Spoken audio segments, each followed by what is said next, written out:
அதோட இதோட கம்பேர் பண்ணும்போது இதில் அரிகம்பி வந்து ஒரு லைன் கூட இருக்கிறதுனால கொஞ்சம் வேகமாக போனாலும் எடுக்குது, நிற்காமல் லோட் ஆகாமல் எடுக்குது. இப்போ அதுமாதிரி ஸ்கேல்லெஸ் போட்டிருக்கிறிய, நம்மகிட்ட ஸ்கேலில் தான் இருக்குது. இப்போ இது ஸ்கேல்லெஸ்னால வந்து ஸ்கேல் விழுந்து எந்திரிக்கிற டைமை விட இது கொஞ்சம் குயிக்காக ரோல் ஆகுது. அதனால் மற்ற வண்டியை கம்பேர் பண்ணும்போது கொஞ்சம் வேகமாக வேலை நடக்குது. அப்போ ஒரு நாளைக்கு ஆவரேஜாக ஒரு 50லேருந்து 100 கூடவும் கட்டலாம்.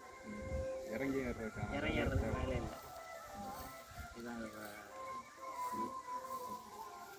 இப்போ அதில் நார்மல் பேனரில் போகும்போது காற்றுல பட்டு